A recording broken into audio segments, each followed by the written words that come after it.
L'IA est-elle en train de tuer Internet? Bon, la question peut sembler un peu extrême. Et pourtant, le web qu'on connaît est peut-être déjà en train de se noyer sous un flot de contenu sans âme. Allez, on va voir ça de plus près. Imaginez un truc, juste un instant. Et si, en fait, la plus grande partie d'Internet, c'était une ville fantôme?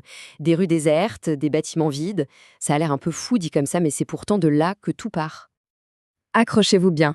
Au moins 80% de tous les sites web ne sont jamais visités. Par personne. Vraiment personne. Ni un humain, ni même un robot. C'est comme un continent numérique entier complètement laissé à l'abandon.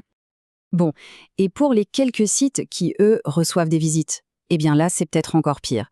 Plus de la moitié du trafic, ce n'est pas des humains, ce sont des bots, des programmes conçus pour faire semblant de cliquer partout, juste pour faire monter artificiellement les revenus publicitaires. Ça, c'était déjà le cas en 2024, alors imaginez aujourd'hui. Alors, ok, si Internet est en partie une ville fantôme, qu'est-ce qui remplit ce vide? Eh bien, il y a un nouveau type de pollution numérique qui a un nom, le slop.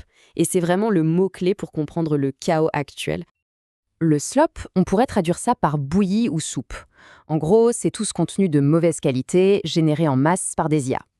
Le principe est hyper simple. Une IA va aspirer des tonnes de contenu qui existent déjà sur le web, elle va le mâcher et le recracher sous une autre forme. C'est souvent fade, sans grand intérêt, c'est juste du remplissage, mais à une échelle industrielle. Et l'ampleur du truc, c'est juste vertigineux.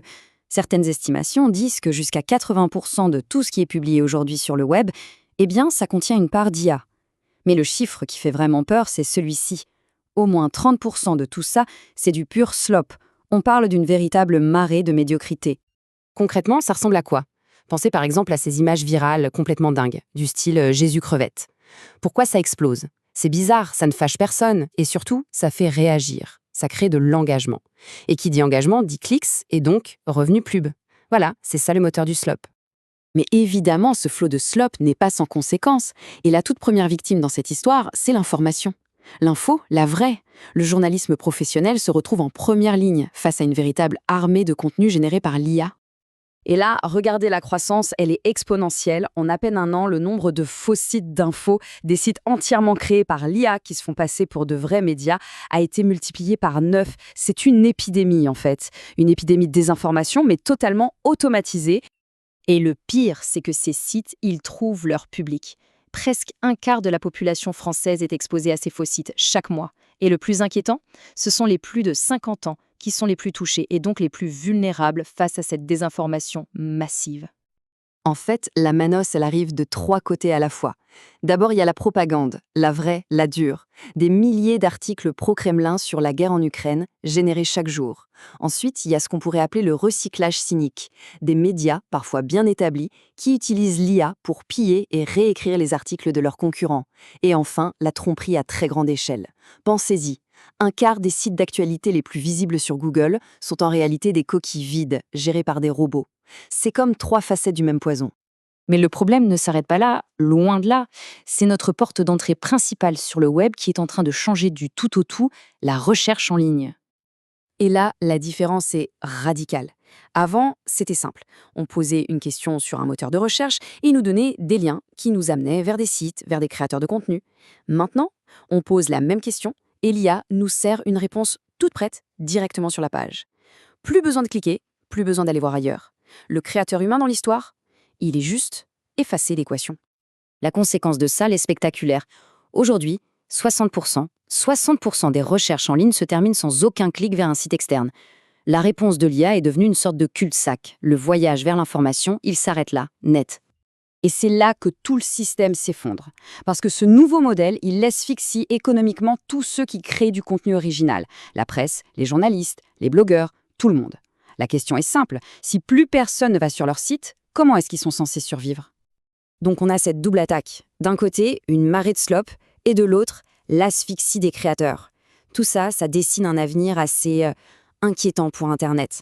Un avenir où le monde numérique serait fracturé en deux. Cette citation de Pierre-Yves Gosset de Framasoft, elle résume parfaitement le danger.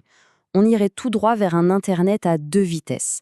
D'un côté, on aurait un océan de slop gratuit, pas du tout vérifié, un espace où la confiance n'existe plus, et de l'autre, quelques îlots de résistance, avec de l'info de qualité, mais derrière un accès payant. Face à ce futur qui ressemble un peu à un film de science-fiction, la question, ce n'est plus de savoir s'il faut agir, mais comment. Et pour ça, il faut parler de responsabilité. La bonne nouvelle, si on peut dire, c'est que des outils existent déjà. Étape 1, il faut appliquer les lois qui sont déjà là. L'AI Act européen, par exemple, exige que les contenus générés par IA soient clairement étiquetés. Étape 2, et ça c'est crucial, il faut redéfinir la responsabilité. Il faut que les plateformes soient considérées comme des éditeurs, c'est-à-dire responsables de ce qu'elles promeuvent, et pas juste comme de simples tuyaux. Le chercheur Olivier Ertscheid le dit très bien, tout l'arsenal juridique, il est déjà là. Ce qui manque, c'est la volonté politique de s'en servir. Pour préserver notre espace informationnel, et donc notre démocratie, il faut appliquer à la lettre les sanctions prévues quand ces plateformes commettent des fautes. Il n'y a vraiment plus de temps à perdre. Et on termine sur cette question qui est peut-être la plus importante de toutes. Dans un monde numérique, noyé sous cette bouillie synthétique, où distinguer le vrai du faux devient de plus en plus compliqué, comment est-ce qu'on va faire pour se mettre d'accord sur ce qui est un fait? C'est sans doute ça l'enjeu le plus fondamental pour nos sociétés aujourd'hui.